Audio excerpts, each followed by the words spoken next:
ನನಗೆ ಇವತ್ತೇನು ನಾನು ಆಗಿದ್ದೀನಿ ಹಿಂದಕ್ಕೆ ತಿರುಗಿ ನೋಡಿದಾಗ ನಾನು ಹಿಂಗೆ ಆಗಿದ್ದು ಹೌದಾ ಅಂತೇಳಿ ಅನಿಸುತ್ತೆ.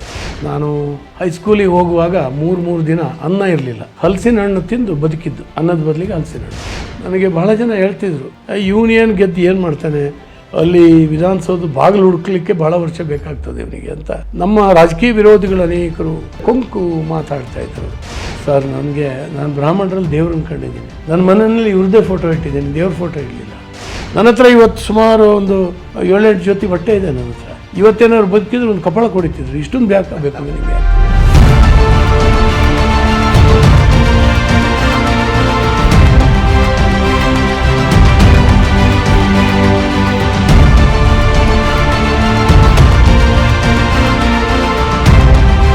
ನಾನು ಉಲ್ಟಾ ಮಾತಾಡಿದ್ರೆ ಚೆನ್ನಾಗಿ ಹಿಡಿತಾರೆ ಕ್ಯಾಮ್ರಾ. ನಾನು ಸಹಜವಾಗಿ ಮಾತಾಡಿದ್ರೆ ಅದು ನ್ಯೂಸ್ ಆಗಲ್ಲ. ನೆಗೆಟಿವ್ಗೆ ಹೆಚ್ಚು ಪ್ರಾಶಸ್ತ್ಯ. ಪ್ರತಿ ದಿವಸ ನಾನು ಟಿ ವಿನಲ್ಲಿ ಇರಬೇಕು, ನನ್ನ ಬಗ್ಗೆ ನಾನು ಮಾತಾಡಬೇಕು. ಆ್ಯಂಕರು ಒಂದು ಕಾಲದಲ್ಲಿ BJP ಅಂದರೆ ಮೇಲ್ವರ್ಗದವ್ರ ಪಕ್ಷ, ವ್ಯಾಪಾರಿಗಳ ಪಕ್ಷ. ಇವತ್ತು ತಗೊಂಡೋಗಿ ಹರಿಜನರ ಮನೆಯಲ್ಲಿ BJP ಬಾಟ ಆಡ್ತಾ ಇದೆ. ಜಯೇಶ್ ಪಟೇಲ್ ಇವತ್ತು ನಮ್ಮ ನಡುವೆ ಇಲ್ಲ. ಅಡಿಕೆ ಬೆಳೆಗಾರರಿಗೆ ಮಾಡಿದಂಥ ಮಹತ್ತರ ಉಪಕಾರ. ಅವತ್ತೇನಾದ್ರೂ ಅದನ್ನು ಜಾರಿಗೆ ತಂದ್ಬಿಟ್ಟಿದ್ದಿದ್ರೆ ಕರ್ನಾಟಕದಲ್ಲೇ ಅಡಿಕೆ ಬ್ಯಾನ್ ಆಗ್ತಿತ್ತು. ಕೇಳಿ, ಒಬ್ಬ ಪೊಲೀಸ್ ಅಧಿಕಾರಿ ನನ್ನ ಮೇಲೆ ಬೆರಳು ಮಾಡಿ ತೋರಿಸಿದ್ರೆ ನಾನು ಇದರಿಂದ ನಿವೃತ್ತಿ ಆಗೋದು. ಅಲ್ಲ, ಒಂದು ಮಾತು ಬರ್ತಾ ಇದೆ, ಯಾರು ಪಕ್ಷವನ್ನು ಕಟ್ಟಿದ್ರು ಯಡಿಯೂರಪ್ಪನಂತವರು ಅವರೇ ಇವತ್ತು ಪಕ್ಷದ ಅವನತಿಗೆ ಮುಳುವಾಗ್ತಾ ಇದ್ದಾರೆ ಅನ್ನುವಂಥ ಮಾತು ಬರ್ತಾ ಇದೆ.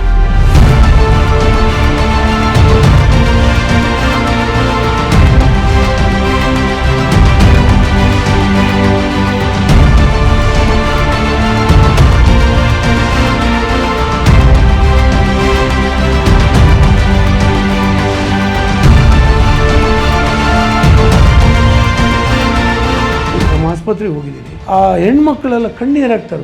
ನಾನ್ ಕ್ಲಿನಿಕಲ್ ಸರ್ವಿಸ್, ಲ್ಯಾಬರೇಟರಿ ಕ್ಲೀನ್ ಮಾಡೋರು, ನೆಲ ಒರೆಸೋರು, ಇವರಿಗೆ 5 ತಿಂಗಳಿಂದ ಸಂಬಳ ಕೊಡಲಿಲ್ಲ. ಬದುಕೋದು ಹೆಂಗೆ? ಗ್ಯಾರಂಟಿ ಯೋಜನೆಗಳನ್ನ ಕೊಟ್ಕೊಂಡಿದ್ದೆ, ನಾವು ಬೇಡ ಅಂದಿಲ್ಲ. ಲೆಕ್ಕಾಚಾರ ಇರಬೇಕಲ್ಲ ಇವರಿಗೆ, ಯಾವುದನ್ನು ಕೊಟ್ಟರೆ ಏನಾಗ್ತದೆ ಅಂತ ಹೇಳಿ. ಕರೆಂಟು ಫ್ರೀ ಅಂತ ಹೇಳ್ತಾರೆ ಒಂದು ಕಡೆ, ಕರೆಂಟಿಗೆ 2 ಸರಿ ರೇಟ್ ಜಾಸ್ತಿ ಮಾಡಿದ್ರು. ಹೆಂಡತಿಗೆ ಫ್ರೀ ಅಂತ ಹೇಳ್ತಾರೆ, ಪಕ್ಕಕ್ಕೆ ಕೂತ್ಕೊಂಡ ಅಂತ ಗಂಡಿಗೆ ಡಬಲ್. ಕೃಷಿ ಕಾರ್ಮಿಕ ಅವರು ಶ್ರಮಜೀವಿಗಳು ಒಂದು ಕ್ವಾರ್ಟರ್ ಕುಣಿಯೋ 50 ರೂಪಾಯಿ ಇವರು ಸರ್ಕಾರ ಬಂದಾಗ ಜಾಸ್ತಿ ಕೊಡ್ತಾರೆ. 2 ಕ್ವಾರ್ಟರ್ ಕುಡ್ದ ಅಂದರೆ 100 ರೂಪಾಯಿ ಜಾಸ್ತಿ ಕೊಡ್ತಾನೆ ಒಂದು ದಿನಕ್ಕೆ. ಒಂದು ತಿಂಗಳಿಗೆ 3,000 ರೂಪಾಯಿ ಎಕ್ಸ್ಟ್ರಾ ಕೊಡೋದು ಸಿದ್ದರಾಮಯ್ಯ ಅವನ ಹೆಂಡತಿ ಕೊಡೋದು ಎಷ್ಟು? 2,000. ಆ ಬಡವ 1,000 ರೂಪಾಯಿ ಜಾಸ್ತಿ ಕೊಡ್ತಾರೆ. 15% ಬಸ್ ಚಾರ್ಜ್ ಜಾಸ್ತಿ ಮಾಡಿದ್ರು. ಡೆಸ್ಪರೇಟ್ ಆಗಿ ಒಬ್ಬರು ಹೇಳ್ತಾ ಇದ್ರು ಮೀಡಿಯಾದ ನಿಮ್ಮ ಆ್ಯಂಕರು, ಅಯ್ಯೋ ಇದೇನು ಬಿಡಿ, 3 ದಿವಸ ಅಷ್ಟೇ ಸುದ್ದಿ, ನಾವು ಸುದ್ದಿಲಿ ಇಡೋಷ್ಟು ದಿವಸ ಇರ್ತದೆ, ಜನ ತಲೆ ತೆಗೆಸಿಕೊಟ್ಟು ಹೋಗ್ತಾರೆ. ಈ ಸತ್ಯ ಸಿದ್ದರಾಮಯ್ಯ ಗೊತ್ತಿದೆ. ರಾಜ್ಯ ಸರ್ಕಾರದ ಬಗ್ಗೆ ಕೊನೆಗೂ ನಿಮ್ಮ ಪಕ್ಷದ ನಿಲುವು?